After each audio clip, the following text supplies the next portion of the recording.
بسم اللہ الرحمن الرحیم۔ بہر کالج لرننگ اردو میں آپ سب کو خوش آمدید کہتا ہوں۔ امید ہے آپ سب خیر عافیت کے ساتھ ہوں گے۔ اسٹوڈنٹس، آج ایک اور نئی کلاس کے ساتھ آپ کی خدمت میں حاضر ہوں۔ کل ہم نے ایک چیپٹر کا آغاز کر دیا تھا۔ آج اسی چیپٹر کے سلسلے کو ہم آگے بڑھائیں گے انشاءاللہ تعالی، ٹھیک ہے۔ تو کل ہم نے ڈرامے کے بارے میں بتایا تھا، اس ڈرامے کے بارے میں چند سوالات آپ سے پوچھا تھا۔ اس کے بعد ڈرامے کے بارے میں آپ کو بتا دیا تھا کہ ڈرامہ کون سے پڑھیں گے، یعنی شہید، ڈرامے کا نام کیا تھا؟ شہید، مرزا ادیب کا لکھا ہوا ڈرامہ شہید ہم نے کل پڑھ لیا تھا، اور ان کا تعارف آپ کو بتا دیا تھا۔ اس کے بعد ڈرامے کا تعارف آپ کو بتایا تھا کہ ڈرامہ ہے کیا، ان یہ تمام چیزیں آپ کو کل بتا دی تھی، ٹھیک ہے۔ اردو ادب کا پہلا ڈرامہ نگار کون ہے یہ آپ کو بتا دیا تھا، واجد علی شاہ ہیں، اور اردو کا پہلا ڈرامہ کیا ہے، کون سا ہے؟ رادھا کنہیا، ٹھیک ہے۔ یہ چیزیں آپ کو کل ہم نے بتا دی تھی۔ اس کے بعد مصنف کا تعارف آپ کو بتا دیا تھا، 1916 میں پیدا ہوئے، ان کا اصل نام دلاور حسین ہے مرزا ادیب کا، اور قلمی نام، ان کا قلمی نام کیا ہے، ہائی لائٹ کر کے میں آپ کو بتا دیتا ہوں، ٹھیک ہے۔ یہ ان کا قلمی نام ہے، ٹھیک ہے، مرزا ادیب، ٹھیک ہے۔ یہ چیزیں آپ کو کل بتاتی تھی۔ اس کے بعد بی اے آنر انہوں نے کر لیا تھا، کہاں سے؟ اسلامیہ کالج لاہور سے، ٹھیک ہے۔ طالب علمی سے ہی ادب سے وابستگی تھی۔ 8 سال کی عمر میں انہوں نے ادب کے لیے کام کرنا شروع کر دیا تھا، ٹھیک ہے۔ ادبی زندگی کا آغاز یہ بھی بتا دیا تھا کہ رسالہ ساقی سے ادبی زندگی کا آغاز کر دیا تھا، ٹھیک ہے۔ یہ چیزیں آپ کل بتا تھی، ان کی پکچر آپ کو دکھا دی تھی۔ اس کے بعد ہم نے خدمات کے بارے میں آپ کو بتا دی تھی، رسالہ ادبی دنیا میں کام کیا، ٹھیک ہے۔ اس کے بعد رسالہ ادب لطیف کے مدیر بھی رہے، ٹھیک ہے۔ ان کے اس کے لیے بھی انہوں نے خدمات انجام دی۔ اگر ہم ان کی وجہ شہرت کی بات کر لیں تو کیا ہے وجہ شہرت؟ سہرانوت کے خطوط، ٹھیک ہے۔ اس کی وجہ یہ کتاب تھی ان کی، اس وجہ سے شہرت حاصل ہوئی، اور ان کے تمام کیا کہتے ہیں تصانیف کے بارے میں آپ کو بتا دی تھی، ٹھیک ہے۔ اس کے بعد ان کی ایک کتاب کا آپ کو مختصر میں نے بتا دیا تھا کہ مٹی کا دیا میں ماں کے بارے میں ایک مرزا ادیب نے خوبصورت پیراگراف بیان کیا گیا تھا ماں کی محبت کے حوالے سے، وہ آپ کو بتا دی تھی کل۔ اس کے بعد ان کی ایک کتاب ہے سہرانوت کے رومان، اس کے بارے میں بتایا تھا۔ اس کے بعد ہم نے ڈرامے کے مناظر کے بارے میں آپ کو بتایا تھا کہ مناظر کیا کیا ہیں۔ زمانہ 6 ستمبر 1966 ہے، ٹھیک ہے۔ جو زمانہ یہاں اس میں بیان کیا گیا ہے وہ کون سا ہے؟ 6 ستمبر 1966 کا زمانہ، ٹھیک ہے، ٹھیک ہے۔ زمانہ کون سا ہے؟ 6 ستمبر 1966، ٹھیک ہے۔ نیکسٹ ہے مقام، یعنی جس جگہ پر یہ ڈرامہ لکھا گیا، جس جگہ کے لیے ڈرامہ لکھا گیا تو وہ کون سا ہے؟ قصور کی نواحی گاؤں ہیں، یہ آپ کو بتا دیا تھا، ٹھیک ہے۔ اس کے بعد جائے وقوع، یعنی جگہ کی بات کر لیں تو کیا ہے؟ 1-2 منزلہ مکان کا نچلا کمرہ ہے، اور وقت کی بات کر لیں تو جو ڈرامے میں جو وقت پیش کیا گیا ہے وہ شام کا وقت ہے۔ یہ چیزیں آپ کو کل بتا دی تھی۔ اس کے بعد 6 ستمبر کے حوالے سے آپ کو بتایا تھا کہ 6 ستمبر 1965 ہماری تاریخ کے اعتبار سے کتنی اہمیت کے حامل ہیں۔ ہم اس دن کو یوم دفاع کے طور پر مناتے ہیں۔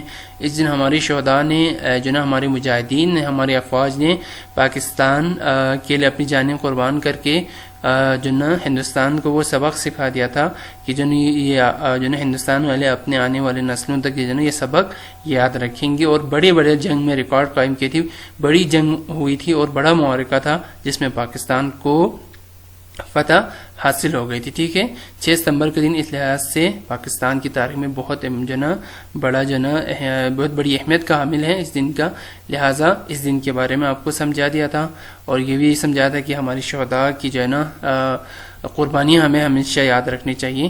یہ تمام چیزیں ہمارے شہداء جنہوں نے 6 ستمبر 1965 کی جنگ میں پاکستان کی خاطر پاکستان ملک کا دفاع کرتے ہوئے انہوں نے اپنی جانیں قربان کر دی تھی، ٹھیک ہے۔ تو یہ چیزیں ہم نے کل آپ کو بتا دی تھی۔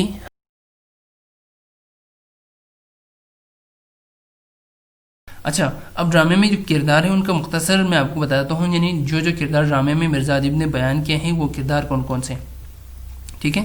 سب سے پہلے کیا ہے، ہمارے ڈرامے کا نام کیا ہے؟ شہید ہے، ٹھیک ہے۔ ڈرامے کا نام کیا ہے؟ شہید، ہمارے ڈرامے جو آپ پڑھیں گے اس کا نام ہے۔ اس کے بعد اس میں جو مرکزی کردار ہے وہ کیا ہے؟ جاوید، ٹھیک ہے، جاوید. اس کے بعد رضیہ، اگلا کردار ہے رضیہ جو کہ جاوید کی کیا ہے؟ بہن ہے، ٹھیک ہے، جو چھوٹی بہن ہے. جاوید کیا ہے؟ ایک فوجی جو نا ہے جو کہ اب جو فوج سے جو نا چھٹی لے کر اپنے گھر پہ آیا ہوا ہوتا ہے. رضیہ جاوید کی چھوٹی بہن ہے، ٹھیک ہے. شاداں ہیں، یہ ان کا پڑوسی ہیں، ٹھیک ہے.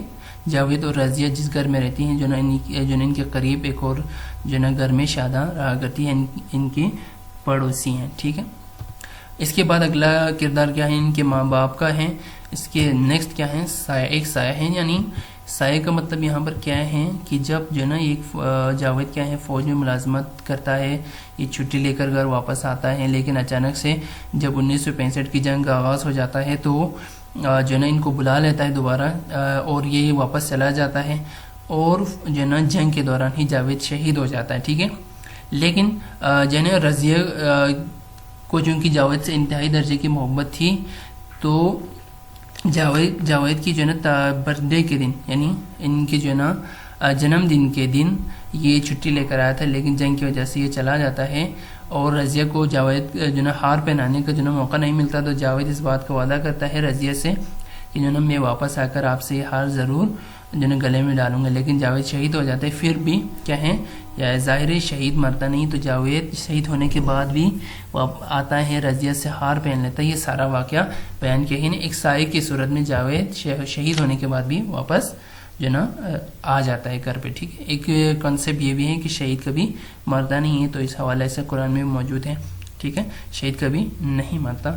تو جاوید کیا ہے، شہید ہونے کے بعد بھی اپنے بہن سے کیے ہوئے وعدے کو نبھانے کے لیے ان کے گھر آتا ہے. جو نا رضیہ جاوید کو باقاعدہ گلے میں ہار ڈالتی ہیں.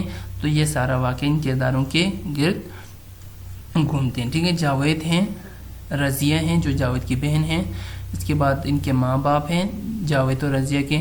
ایک سایہ ہیں جو ان کے شہید ہونے کے بعد ایک سایہ کی شکل میں ان کے گھر میں آتے ہیں، ٹھیک ہے. اور شاداں ہیں، یہ ان کے ایک پڑوسی کا نام ہے، ٹھیک ہے. یہ کردار کلیئر ہے. اچھا، اب کہانی جو ہے نا ڈرامہ کو میں آپ کو جو ہے ایک مختصر کہانی کی شکل میں آپ کو بتا دیتا ہوں تاکہ جو ہے نا آپ کو بہتر طریقے سے سمجھ آئے. آپ نے کرنا کیا ہے کہ جو ہے نا پیج نمبر اپنے بک میں پیج نمبر 74 پہ آ کے اس پورے ڈرامے کو کم سے کم 3 دفعہ آپ نے پڑھ لینا ہے، ٹھیک ہے. جب تک آپ 3 دن سے زیادہ بار نہیں پڑھیں گے آپ کو ڈرامہ سمجھ زیادہ بہتر طریقے سے نہیں آئے گا، ٹھیک ہے. ڈرامے کو آپ نے شہید کو 3 دفعہ اپنے بک سے پیج نمبر 74 پہ موجود ہے، آپ نے ضرور پڑھنا ہے، ٹھیک ہے. ڈرامے کا ابتدائی منظر کچھ اس طرح سے ہے کہ ایک جو نا کمرہ جو کہ 1965 کی جنگ میں دشمن کی بمباری سے کافی متاثر ہو چکا ہے، ٹھیک ہے. ڈرامے کے ابتدائی مناظر کی بات کر رہے ہیں. میں نے مناظر آپ کو پہلے ہی آپ کو بتا دیا تھا، ٹھیک ہے.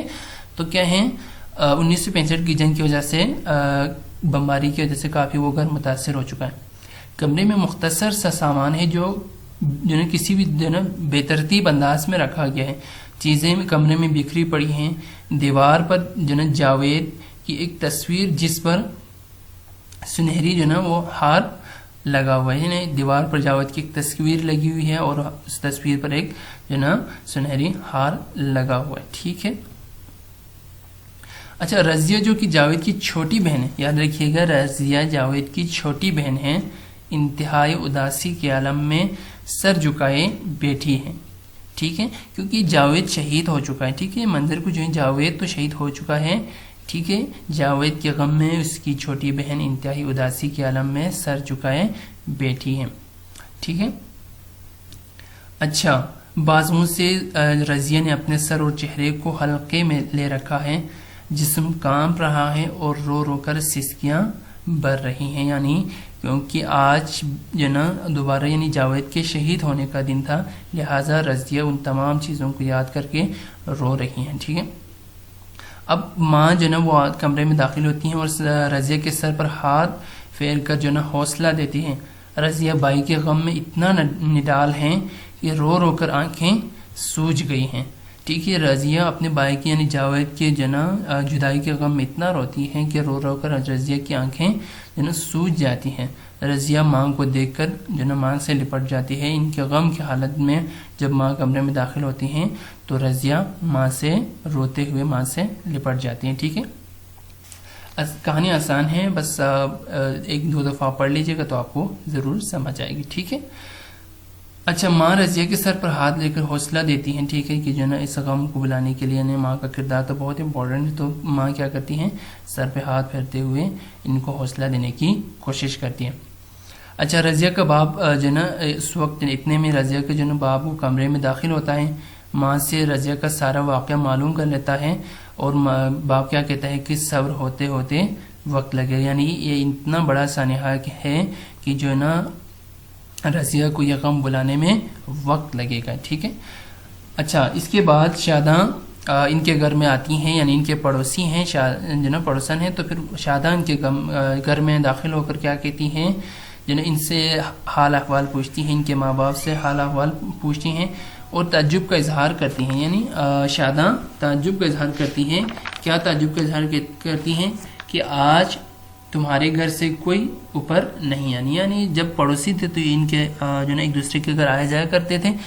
تو شاداں کیا کہتی ہیں, تعجب کا اظہار کرتے کہتے ہیں کہ آج تم لوگ اوپر کیوں نہیں آئے. اتنی گہری خاموشی گھر پر کبھی نہیں تھی. شاداں کہتی ہیں کہ آپ کے گھر میں اتنی خاموشی پہلے کبھی نہیں تھی, اتنی خاموشی چھائی ہوئی ہے اور ہمارے گھر بھی آپ لوگ نہیں آئے. شاداں پوچھنے لگتی ہیں. رضیہ کی ماں شاداں سے کہتی ہے کہ آج جاوید کی برسی, یعنی آج 6 ستمبر ہے اور اسی دن جاوید شہید ہو گیا تھا. ٹھیک ہے. یہی دن تھا کہ جاوید فوج سے چھٹی لے کر گھر آیا. سبھی گھر والے خوش تھے کہ بھیا گھر آئے ہیں. رضیہ کے دل میں یہ خواہش تھی کہ اپنے ہاتھوں سے سالگرہ پر اپنے بھائی جاوید کو ہار پہنائے. لیکن ہوتا کیا ہے, ٹھیک ہے, لیکن کیا ہوتا ہے, جاوید کو اگلے دن ہی واپس بلا لیا جاتا ہے. 1965 کی جنگ کا آغاز ہو جاتا ہے اور جنگ کے دوران کیونکہ جاوید فوج میں ملازمت کرتا ہے تو جاوید کو دوبارہ واپس جانا پڑتا ہے. اچھا, واپس جانے کی وجہ کیا ہے, سرحد پر پاکستان اور انڈیا کے درمیان تناؤ بڑھ چکا تھا اور اس وجہ سے جاوید کو واپس بلا لیا تھا. جب جاوید واپس جانے لگتا ہے تو رضیہ اور ماں انہیں روکنے کی کوشش کرتی ہیں, لیکن جاوید کہتا ہے ماں وطن نے مجھے پکارا ہے, میں اب کسی اور کام کے لیے نہیں رک سکتا. دیکھ لیں وطن کی محبت سب سے بڑھ کر اپنی بہن سے ماں سے بڑھ کر وطن عزیز تھے ان کو. ٹھیک ہے. کیا کہتا ہے, ماں وطن نے مجھے پکارا ہے, اب میں کسی اور کام کے لیے نہیں رک سکتا. ٹھیک ہے. رضیہ اپنے بھائی کو آواز دیتی جاتی ہے کہ بھائی جان گلے میں ہاتھ تو ڈالو, مگر جاوید واپس آ کر پہننے کا وعدہ کر کے چلا جاتا ہے. رضیہ کیا کہتی ہیں کہ بھائی اگر آپ جا رہے ہوں تو ہار تو کم از کم پہن لیا کرو. تو جاوید یہ کہتا ہے کہ واپس آ کر آپ سے ہار پہن لوں گا, یہ کہہ کر جاوید گھر سے چلا جاتا ہے. ٹھیک ہے. اچھا, ماں شاداں کو سارا واقع سنا رہی ہے. شاداں نے پوچھا تھا کہ گھر میں اتنی خاموشی کیوں ہے, تو اس پر ماں یہ سارا واقعہ سنا رہی ہے. کیا سناتی ہیں کہ اتنے میں یہ سارا واقعہ سنا رہی ہوتی ہیں تو اتنے میں رضیہ اپنے بھائی سے گفتگو کی آواز آتی ہے. چونکہ جاوید شہید ہو چکا ہے. ٹھیک ہے, یہ یاد رکھیے گا, شہید ہو چکا ہے اور اس نے یہ وعدہ کیا تھا رضیہ سے کہ واپس آ کر یہ ہار پہن لوں گا آپ سے. ٹھیک ہے. تو ماں اور شاداں یہ باتیں کر رہی ہوتی ہیں. اتنے میں رضیہ کی آواز آتی ہے, اپنے بھائی سے شکایت کر رہی ہے. ٹھیک ہے, اپنے بھائی سے شکایت کرتی ہے کہ آپ کہاں تھے. ابو کہتے ہیں کہ ایک بار جو چلا جائے وہ واپس نہیں آتا, لیکن جاوید کہتا ہے کہ میں ہر وقت یہیں کہیں تمہارے آس پاس ہوں, لیکن تم مجھے نہیں دیکھ سکتی. ٹھیک ہے. یعنی جاوید کی روح اب رضیہ کے پاس آ چکی ہے ایک سائے کی شکل میں. ٹھیک ہے. ہم نے کردار کو جس وقت آپ کو سمجھا رہے تھے کرداروں کے بارے میں نے بتایا تھا کہ ایک سایہ بھی ہے اس کردار میں. تو جاوید کے شہید ہونے کے بعد جاوید اب رضیہ کی اپنی بہن کے پاس موجود ہیں, وہ وعدہ نبھانے کے لیے, ہار پہننے کے لیے ایک سائے کی شکل میں اپنی بہن رضیہ کے پاس موجود ہیں. اور رضیہ اپنے بھائی جاوید سے شکایت کر رہی ہیں کہ آپ کہاں تھے. تو جاوید کیا کہتا ہے کہ میں یہیں کہیں تمہارے آس پاس ہی موجود تھا لیکن تم مجھے نہیں دیکھ سکتی. یہاں ظاہر کیوں ہے؟ ظاہر ہے جو شخص دنیا سے چلا جاتا ہے تو وہ ظاہر عام انسانوں کے جو نا نظروں سے اوجھل ہو جاتے ہیں، کیونکہ شہید کبھی مرتا نہیں ہے، ہمارے آس پاس موجود ہوتے ہیں. لہٰذا جاوید شہید ہو چکا تھا، لہٰذا وہ اپنی جو نا بہن سے کیے ہوئے وعدے کو نبھانے کے لیے رضیہ کے پاس واپس آتا ہے. ٹھیک ہے، ایک سائے کی شکل میں. ٹھیک ہے، اچھا ان کی روح سمجھ لیں، جاوید کی روح جو نا وہ واپس رضیہ کے پاس موجود ہوتا ہے. رضیہ کیا کہتی ہیں؟ رضیہ بھائی ہمیں آپ کا کتنا انتظار تھا. جاوید رضیہ سے مخاطب ہو کر کہتا ہے کہ آج سالگرہ کے دن وعدے کے مطابق اپنی بہن سے ہار پہننے آیا. دیکھ لیجئے گا، وہ ہار پہننے کے لیے دوبارہ اپنی بہن کے پاس آتا ہے. رضیہ تم وہ میرے گلے میں ڈال سکتی ہو. جاوید کہتا ہے کہ رضیہ جس دن جو نا جنم دن تھا اس دن جو نا جنگ کی وجہ سے تو نہیں ڈال پائے، لیکن آج وہ ہار پہننے کے لیے میں تمہارے پاس آیا ہوں، تم وہ ہار میرے گلے میں ڈال سکتی ہو. رضیہ تصویر سے ہار اتار کر پہناتی ہے.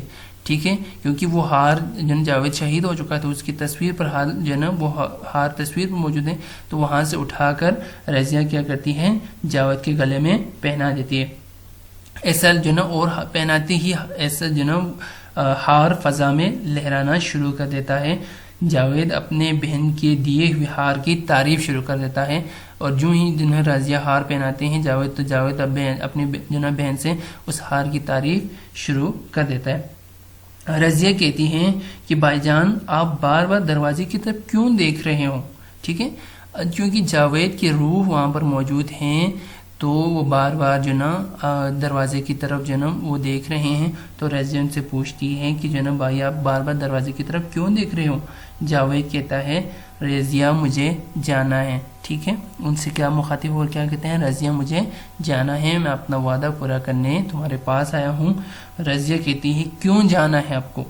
جاوید کہتا ہے مجھے جانا ہوگا لیکن میں یہیں رہوں گا تمہارے آس پاس، صبح کی روشنی میں، دوپہر کی دھوپ میں، رات کے اندھیروں میں، ہر وقت تمہارے قریب. ٹھیک ہے، جب کوئی جو نا شہید ہوتا ہے ظاہر ہے وہ ہمارے آس پاس موجود ہوتا ہے، وہ ہمیں دیکھ سکتے ہیں، لیکن انسان کی جو نا نگاہوں سے وہ شخص اوجھل ہو جاتا ہے، اس کا شہید کبھی مرتا نہیں ہے. ٹھیک ہے، لہٰذا جاوید کیا کہتا ہے؟ یعنی ہر وقت میں تمہارے آس پاس موجود ہوں، صبح کی روشنی میں، دوپہر کی دھوپ میں، ہر لحاظ سے میں تمہارے آس پاس اور تمہارے قریب ہی رہوں گا، لیکن مجھے ابھی جانا ہوگا. اتنے میں ایک سایہ پیچھے ہٹنے لگتا ہے، یعنی جو سائے کی شکل میں جاوید کی روح رضیہ کے سامنے ہے وہ آہستہ آہستہ پیچھے ہٹنا شروع ہو جاتا ہے. رضیہ بائی بائی کہہ کر آواز بلند کرتی ہے. جو ہی جو نا جاوید جو نا کی روح جو نا اس سائے کی شکل میں پیچھے ہٹنا شروع ہو جاتا ہے، رضیہ بائی بائی کہہ کر فریاد کرنا شروع کر دیتی ہے، آواز بلند کرتی ہے. اتنے میں باپ کمرے میں داخل ہو کر رضیہ سے وجہ دریافت کرتی ہے. یعنی رضیہ کی جب آواز جو نا گھر کے بر میں موجود دوسرے لوگ سنتے ہیں تو وہ سب کمرے میں آ جاتا ہے اور رضیہ سے وجہ دریافت کرتے ہیں کہ کیا ہوا ہے. رضیہ ان سے کہتی ہیں ابھی ابھی بائی یہی تھے، میں نے ان کے گلے میں ہار ڈالا تھا. ماں آتی ہے، اچھا ان کی جو نا ان کی پڑوسن ہے شاداں، اور جب باپ کمرے میں داخل ہو کر جو نا رضیہ سے وجہ پوچھتی ہیں، رونے کی اچھا وجہ پوچھتی ہیں، تو رضیہ کیا کہتی ہیں کہ ابھی ابھی بھائی میرے پاس موجود تھے، میں نے ان کے گلے میں ہار ڈالا تھا. اچھا اب وہ کیا دیکھتے ہیں کہ جو نا شاداں اور ان کے ماں باپ کیا دیکھتے ہیں کہ کمرے میں ہار جو نا زمین پر گرا ہوا ہے. شاداں آگے بڑھ کر جو نا ہار کو اٹھانے لگتی ہیں. ٹھیک ہے، وہ ہار جو کہ زمین پر پڑا ہوا ہے، شاداں آگے بڑھ کر ہار کو اٹھانے لگتی ہیں اور چیخ مار کر ہاتھ ہٹا لیتی ہیں. یعنی شاداں آگے جا کر ہاتھ جو نا ہار اٹھانے کی کوشش کرتی ہیں اور اٹھاتے ہی چیخ مار کر ہاتھ کو جو نا ہار کو جو نا اپنے ہاتھ کو ہٹا لیتی ہیں. کیوں؟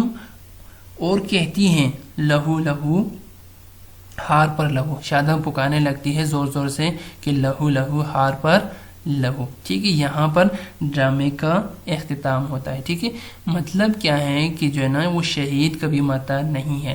ہمارے ملک پر ہمارے جو ہے نا نوجوان سپاہیوں کا، ہمارے جو ہے نا افواج کا بہت بڑا احسان ہے، جنہوں نے بہت ساری جنگوں میں جو ہے نا 1965 کی جنگ کی بات کر لیں جو نا، تو اور بہت سارے جنگ ہوئے ہیں، تو ان میں ہمارے آباء و اجداد نے، ہمارے شہداء نے ہمارے خاطر اپنی جانیں قربان کی ہیں. لہٰذا ہمیں چاہیے کہ ہم ان کی قربانیوں کو یاد رکھیں. لہٰذا مرزا ادیب نے بھی جاوید، رضیہ، شیدا اور ان کے ذریعے ایک ڈرامہ پیش کیا ہے جو کہ 1965 کی جنگ پر جو نا انہوں نے ایک ڈرامہ لکھا تھا. ٹھیک ہے، تو یہ کردار اور یہ جو نا مختصر سی کہانی یہ تھی. ٹھیک ہے. اچھا، اب اس ڈرامے کے پڑھنے کے بعد جو نا ہمیں کیا سبق ملا ہے؟ ڈرامے کو پڑھنے کے بعد ہم نے کیا کرنا چاہیے؟ ٹھیک ہے، یہ زیادہ امپورٹنٹ ہے کیونکہ آپ نے کیا سبق حاصل کیا. تو ڈرامے کا مختصر سبق یہی ہے کہ جو نا شہید کبھی نہیں مرتا. شہید کی موت ایک سعادت ہے. اللہ تعالیٰ جو نا شہید کے خون کے پہلے قطرے کے گرنے سے پہلے ہی جو نا شہید کے جو نا تمام گناہ معاف کر دیے جاتے ہیں کہ شہید کا رتبہ اتنا بڑا ہے. ٹھیک ہے، یعنی شہید کا جو نا پہلا خون جب زمین پر گرتا ہے اس سے پہلے اللہ شہید کے تمام گناہ معاف فرما دیتا ہے. ٹھیک ہے. اچھا، شہید کو جو ہے نا یہ کہنا جو نا کہ وہ مر چکا ہے زیادہ جو نا بالکل مناسب نہیں ہے، کیونکہ قرآن میں خود ہے کہ جو نا شہید کبھی مرتا نہیں ہے، ہمارے آس پاس موجود ہوتا ہے، ہم ان کا ادراک نہیں کر سکتے. اچھا، آگے سبق کیا ہے؟ ہمیں جو نا وطن عزیز کی خاطر جو نا اپنی جان قربان کرنے کا وقت بھی آئے تو پھر ہمیں جو نا اپنی جان قربان کرنے سے دریغ نہیں کرنا چاہیے. ٹھیک ہے، جو ہماری آباء اجداد نے قربانیاں دی ہیں ہمیں وہ نہیں بھولنا چاہیے. پاکستان کو ہمارے آباء اجداد نے بڑی قربانیوں کے بعد حاصل کیا ہے، لہٰذا وقت پاکستان کی ترقی ہمیں کیا کرنا چاہیے؟ ہر وقت پاکستان کی ترقی اور خوشحالی میں اپنا کردار ادا کرنے کے لیے خود کو تیار رکھنا ہوگا. وطن کی محبت ہماری جو نا رگوں میں دوڑتی ہے، لہٰذا جب بھی پاکستان کے لیے ہماری جو نا جانوں کی ضرورت ہو اور ہماری ضرورت ہو تو ہمیں خود کو جو نا پاکستان کے لیے پیش کرنا ہوگا تاکہ پاکستان بہتر انداز میں ترقی کی جو نا راہ پر گامزن ہو اور مزید ترقی کی منزلیں طے کریں. جب پاکستان ترقی کرے گا تو پھر ہمارے جو نا آباء اجداد نے جو قربانیاں دی تھیں، جس مقصد کے لیے انہوں نے قربانیاں دی تھیں، ظاہر ہے وہ قربانیاں کامیاب اور کامران ہو جائیں گی. ٹھیک ہے، تو آج کا یہ سبق تھا. امید ہے آپ کو سمجھ آ گیا ہوگا. آج کے لیکچر کے حوالے سے اگر کوئی سوال ہو تو پھر آپ مجھ سے ضرور پوچھیے گا، انشاءاللہ تعالی وہ آپ کو میں بتا دوں گا. کل کی کلاس میں دوبارہ ملاقات ہوگی، تب تک کے لیے وما علینا الا البلاغ المبین. زندگی رہی تو کل کی کلاس میں دوبارہ آپ سے ملاقات ہوگی.